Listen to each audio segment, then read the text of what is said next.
നമസ്കാരം, ഞാൻ ഡോക്ടർ ഭാഗ്യ ക്യൂ1 health കെയറിലെ ayurvedic physician. ഇന്ന് ഭൂരിഭാഗം ആളുകളും അനുഭവിക്കുന്ന, അതുപോലെ ഒരു 90% ആളുകളിൽ എല്ലാവരും ഒരു തവണയെങ്കിലും അനുഭവിച്ചൊരു ബുദ്ധിമുട്ടാണ് ഈ ഗ്യാസ്ട്രൈറ്റിസ് അഥവാ അസിഡിറ്റി. ഇതിനുവേണ്ടി കുറേ കാലങ്ങളായി മെഡിസിൻ എടുക്കുന്നവരും ദിവസം മരുന്ന് കഴിക്കുന്നവരും അതുപോലെ തന്നെ ഒരു ദിവസം മരുന്ന് കഴിച്ചിട്ടില്ലെങ്കിൽ അതുമൂലം ഉണ്ടാകുന്ന ബുദ്ധിമുട്ടുകളൊക്കെ അനുഭവിക്കുന്നവരാണ് ഒരുപാട് ആളുകൾ. അപ്പോൾ നമ്മൾ മനസ്സിലാക്കേണ്ട ഒരു കാര്യം, ഇതിനൊക്കെയുള്ളൊരു കോസ്, അതായത് കാരണം എന്ന് പറയുന്നത് നമ്മുടെ ദഹനം പ്രോപ്പറായി നടക്കാത്തത് കൊണ്ടാണ്. നമ്മുടെ പ്രായം, ആരോഗ്യം, എനർജി ലെവല്, മാനസികാവസ്ഥ ഇതൊക്കെ നമ്മുടെ ദഹനത്തിന് എഫക്റ്റ് ചെയ്യുന്നുണ്ട്. ഇതിലേതിനെങ്കിലും ഒന്നിന് ഒരു ചെറിയ വ്യതിയാനം സംഭവിച്ചാൽ നമ്മുടെ ദഹനം ഇംപ്രോപ്പർ ആവും. ഇത് മെയിനായിട്ട് 2 രീതിയിലാണ് ആളുകളിൽ കണ്ടുവരുന്നത്. ഒന്ന് അക്യൂട്ട് കണ്ടീഷനും ഒന്ന് ക്രോണിക്കും. അക്യൂട്ട് കണ്ടീഷൻ എന്ന് പറയുന്നത് പെട്ടെന്ന് വരുന്നൊരവസ്ഥയാണ്, അതായത് സഡൻ ആയിട്ട് ആളുകളിൽ കണ്ടുവരുന്ന ഒരവസ്ഥയാണ്. അതായത് എന്തെങ്കിലും പെയിൻ കില്ലേഴ്സോ അല്ലെങ്കിൽ നോൺ സ്റ്റിറോയിഡൽ ആൻറ്റി ഇൻഫ്ലമേറ്ററി ഡ്രഗ്സോ കോർട്ടിക്കോസ്റ്റീറോയിഡ്സോ ഇവയൊക്കെ എടുക്കുന്ന ആളുകളിൽ പെട്ടെന്ന് വരുന്നൊരു അവസ്ഥയാണ് അക്യൂട്ട് കണ്ടീഷൻ എന്ന് പറയുന്നത്. ക്രോണിക് ഗ്യാസ്ട്രൈറ്റിസ് എന്ന് പറയുന്നത് കുറേ കാലത്തായിട്ടുള്ള ഇൻഫെക്ഷൻ അല്ലെങ്കിൽ ഇൻഫ്ലമേഷൻ കാരണം സ്റ്റൊമക്കിൻ്റെ ലൈനിങ്ങിനൊക്കെ ബാധിക്കുന്നത്. ഇതാണ് ക്രോണിക് കണ്ടീഷനിൽ വരുന്നത്. ഈ കണ്ടീഷനിൽ അനീമിയ ഒക്കെ സംഭവിക്കാം, വിറ്റാമിൻ B12 ഡെഫിഷ്യൻസി കാരണം. ഇനി എന്തൊക്കെ ലക്ഷണങ്ങളാണ് ഇങ്ങനെയുള്ളൊരു വ്യക്തിയിൽ കാണുന്നതെന്ന് നോക്കാം. കൂടുതലായിട്ടും കണ്ടുവരുന്നത് നെഞ്ചരിച്ചിൽ, വയറ്റുന്നുണ്ടാവുന്ന വേദന, വയറ്റുന്നൊരു പുകച്ചിൽ, അതുപോലെ തൊണ്ടയിൽ ഇറിറ്റേഷന്, വായയിൽ ചെറിയ ചെറിയ അൾസേഴ്സ് അല്ലെങ്കിൽ പുണ്ണൊക്കെ ഉണ്ടാവുന്നത്. ചില ആളുകളിലാണെങ്കിൽ കഫം പതഞ്ഞിട്ട് ഛർദ്ദിക്കുന്ന മാതിരി തോന്നുക, അതുപോലെ ഛർദ്ദിക്കുക ചെയ്യുക. ചില ആളുകളിലാണെങ്കിൽ പുളിച്ച് തേട്ടി വരിക. ഇതൊക്കെയാണ് കൂടുതലായിട്ട് നമ്മൾ കണ്ടുവരുന്ന ലക്ഷണങ്ങൾ. ഇനി ഇങ്ങനെയുള്ള ആളുകൾ എന്തൊക്കെ കാര്യങ്ങൾ ശ്രദ്ധിക്കണമെന്ന് നമുക്ക് നോക്കാം. ഞാൻ പറഞ്ഞു കഴിഞ്ഞു, അസിഡിറ്റി പോലുള്ള അസുഖങ്ങൾ വരാനുള്ള കാരണം നമ്മുടെ പ്രോപ്പറായിട്ടുള്ളൊരു ഡൈജഷൻ നടക്കാത്തത് കൊണ്ടാണെന്ന്. അപ്പോൾ നമ്മൾ ഭക്ഷണം കഴിക്കുമ്പോൾ എന്തൊക്കെ കാര്യങ്ങൾ ശ്രദ്ധിക്കണം? ഭക്ഷണം നന്നായിട്ട് ചവച്ചരച്ച് കഴിക്കാൻ നോക്കുക. അതോടൊപ്പം തന്നെ ഭക്ഷണം കഴിച്ച പാടെ വെള്ളം കുടിക്കുന്ന ശീലം ഉണ്ടെങ്കിൽ അത് ഒഴിവാക്കുക. ഭക്ഷണം കഴിച്ച പാടെ വെള്ളം കുടിക്കുമ്പോൾ നമ്മുടെ ദഹനരസങ്ങളുടെ ആക്ഷൻ കുറയും, അതായത് അവരുടെ വീര്യം കുറഞ്ഞിട്ട് അവർ ഭക്ഷണമായിട്ട് മിക്സപ്പ് ചെയ്യുന്ന സമയത്ത് പെട്ടെന്ന് ദഹനം നടക്കില്ല. അതുകൊണ്ട് ഭക്ഷണം കഴിച്ച പാടെ വെള്ളം കുടിക്കരുത്. ഒരു 45 മിനിറ്റ്സോ അല്ലെങ്കിൽ 1 അവറോ കഴിഞ്ഞിട്ട് വെള്ളം കുടിക്കാൻ നോക്കുക. അതുപോലെ തന്നെ ഭക്ഷണം കഴിച്ച പാടെ കുളിക്കുന്നത് അതൊരു നല്ല ശീലമല്ല. നമ്മൾ ഓഫീസിൽ പോകുന്ന ആൾക്കാരൊക്കെ ആണെങ്കിൽ രാവിലെ പെട്ടെന്ന് ഭക്ഷണം കഴിച്ചിട്ട് കുളിക്കും. അതുപോലെ ഈവനിങ് ജോലി കഴിഞ്ഞ് വന്നിട്ട് ക്ഷീണം കൊണ്ട് ആദ്യം ഭക്ഷണം കഴിക്കും, എന്നിട്ട് പോയിട്ട് കുളിക്കും. അതൊക്കെ ദഹനത്തെ വളരെ സ്ലോ ആക്കും. പിന്നെ ശ്രദ്ധിക്കേണ്ട ഒരു കാര്യമാണ് ഭക്ഷണത്തോടൊപ്പം ചായ കുടിക്കുന്നത്. ചായയിൽ ടാനിൻ എന്ന് പറഞ്ഞൊരു ഘടകമുണ്ട്. ഇത് നമ്മൾ പ്രോട്ടീൻസും അയേൺസും ഒക്കെ ആയിട്ട് മിക്സ് ആവും. ഇത് കാരണം എന്താവും? ദഹനം വളരെ സ്ലോ ആവും. അപ്പോൾ ഭക്ഷണത്തോടൊപ്പം ചായ കുടിക്കുന്ന ശീലം ഉണ്ടെങ്കിൽ അത് പൂർണ്ണമായിട്ടും ഒഴിവാക്കുക. പിന്നെ ഭക്ഷണം കഴിച്ച പാടെ കിടക്കുന്നതും ദഹനത്തെ സ്ലോ ആക്കും. പിന്നെ നമ്മൾ ശ്രദ്ധിക്കേണ്ട ഒരു കാര്യം കോമ്പിനേഷൻ ഓഫ് ഫുഡാണ്. അതായത് വിരുദ്ധ ആഹാരം മാക്സിമം ഒഴിവാക്കുക. പുളിയുള്ള ഫ്രൂട്ട്സും അതുപോലെ മധുരമുള്ള ഫ്രൂട്ട്സും ഒരുമിച്ച് കഴിക്കുന്ന ശീലം ഉണ്ടെങ്കിൽ അത് ഒഴിവാക്കുക. അതുപോലെ പുളിയുള്ള ഫ്രൂട്ട്സും എന്തെങ്കിലും പാലോ അല്ലെങ്കിൽ ഡയറി പ്രൊഡക്ട്സൊക്കെ ഒരുമിച്ച് കഴിക്കുന്ന ശീലം ഉണ്ടെങ്കിലും അതും പൂർണ്ണമായിട്ട് ഒഴിവാക്കുക. അതുപോലെ രാത്രി സമയത്ത് തൈര് കഴിക്കുന്ന ആളുകളാണെങ്കിൽ അത് മാക്സിമം ഒഴിവാക്കാൻ ശ്രദ്ധിക്കുക. അതുപോലെ ഡയറി പ്രൊഡക്ട്സും നോൺ വെജും, അതായത് മത്സ്യമോ മാംസമോ ഒക്കെ ഒരുമിച്ച് കഴിക്കുന്നവരാണെങ്കിൽ അത് ഒഴിവാക്കുക. പിന്നെ നമ്മൾ ശ്രദ്ധിക്കേണ്ട ഒരു കാര്യമാണ് ഭക്ഷണം കഴിക്കുന്ന ഗ്യാപ്പ് 6 hours കൂടാൻ പാടില്ല. അതായത് ഇപ്പം രാവിലെ ഭക്ഷണം കഴിച്ച് ഒരു 8 മണിക്ക് ഭക്ഷണം കഴിച്ചാൽ ഉച്ചക്കത്തെ ലഞ്ച് എന്ന് പറയുന്നത് ഒരു 2 മണിയുടെ ഉള്ളിൽ തന്നെ കഴിച്ചിരിക്കണം. ഇല്ലെങ്കിൽ കൂടുതലായിട്ട് നമ്മളെ ദഹനം സ്ലോ ആവുകയും കൂടുതൽ ആസിഡൊക്കെ ഉൽപ്പാദിപ്പിക്കുകയൊക്കെ ചെയ്യും. പിന്നെ ശ്രദ്ധിക്കേണ്ട ഒരു കാര്യം എന്ന് പറയുന്നത് ബ്രേക്ക്ഫാസ്റ്റ് ഒരിക്കലും സ്കിപ്പ് ചെയ്യരുത്.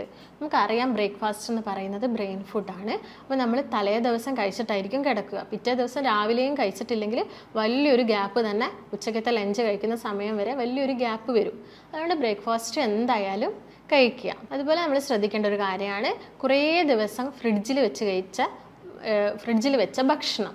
അതായത് കുറേ ദിവസം ഫ്രിഡ്ജിൽ ഭക്ഷണം വെക്കുകയാണെങ്കിൽ അത് പഴകും. അത് കഴിക്കുകയാണെങ്കിൽ നമുക്ക് ഉന്മേഷക്കുറവൊക്കെ ഉണ്ടാവും.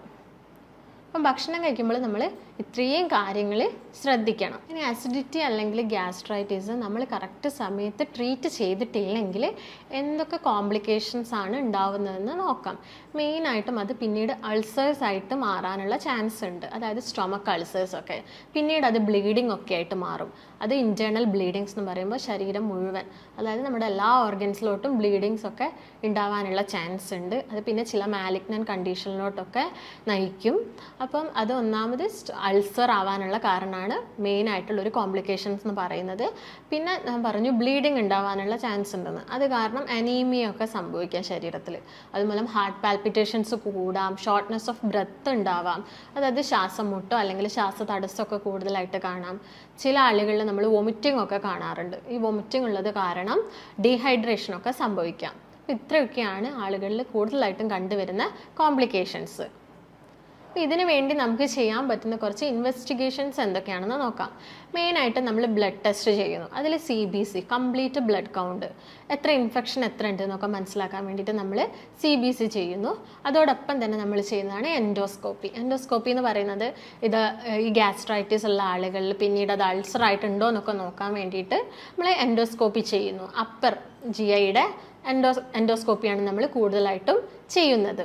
അതോടൊപ്പം നമ്മൾ ചെയ്യുന്നു ലിവറിൻ്റെ function test, kidney function test, അതുപോലെ പാൻക്രിയാസ്, ഗോൾ ബ്ലാഡർ, ഇതിൻ്റെയൊക്കെ ഫങ്ഷൻ ടെസ്റ്റ് നമ്മൾ ചെയ്യുന്നുണ്ട്. കാരണം ഇത് മറ്റുള്ള ഓർഗൻസിലോട്ടും പിന്നീട് ബ്ലീഡിംഗ് ഒക്കെ ഉണ്ടാവാനുള്ള ചാൻസ് കൂടുതലാണ്.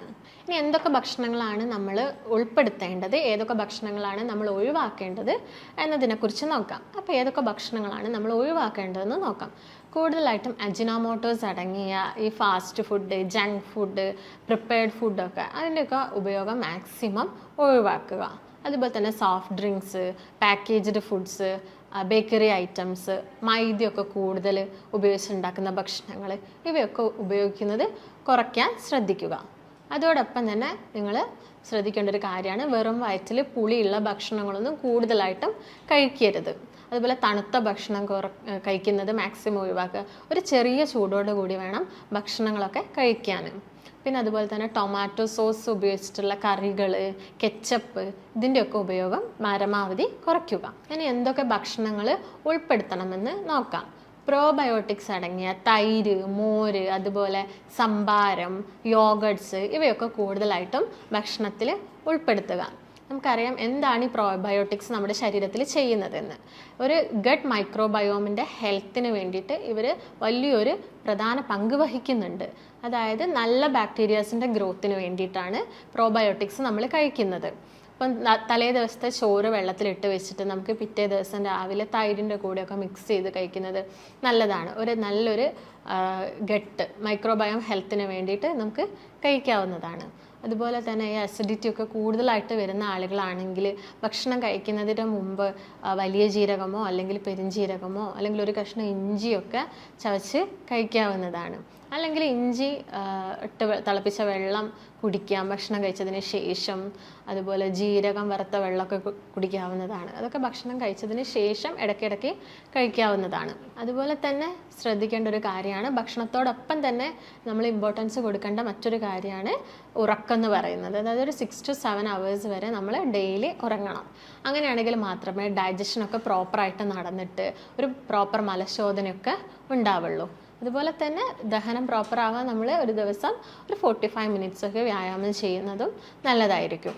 അപ്പോൾ ഇത്രയും കാര്യങ്ങളൊക്കെ നമ്മൾ ശ്രദ്ധിക്കുകയാണെങ്കിൽ നമുക്ക് ഈ ഗ്യാസ്ട്രൈറ്റിസ് അല്ലെങ്കിൽ അസിഡിറ്റി മൂലമുള്ള പ്രശ്നങ്ങളൊക്കെ ഒരു പരിധി വരെ കുറയ്ക്കാൻ സഹായിക്കും. അപ്പം ഇത്തരം കംപ്ലയിൻസ് ഒക്കെ ആയിട്ട് പേഷ്യൻസ് നമ്മുടെ ക്ലിനിക്കിൽ വരികയാണെങ്കിൽ നമ്മൾ അവരുടെ കണ്ടീഷനൊക്കെ മനസ്സിലാക്കിയിട്ട് അവരെ നന്നായിട്ട് അനാലിസിസ് ചെയ്തിട്ട് അവർക്കൊരു പ്രോപ്പർ ഡയറ്റും അതുപോലെ തന്നെ പ്രോപ്പർ മെഡിക്കേഷൻസും ഒക്കെ നമ്മൾ നൽകുന്നതാണ്. അപ്പോൾ നിങ്ങൾക്ക് എന്തെങ്കിലും സംശയങ്ങളോ കാര്യങ്ങളോ ഉണ്ടെങ്കിൽ താഴെ കാണുന്ന നമ്പറുമായിട്ട് ബന്ധപ്പെടാവുന്നതാണ്. നമുക്ക് മറ്റൊരു വീഡിയോ ആയിട്ട് വീണ്ടും കാണാം. നന്ദി.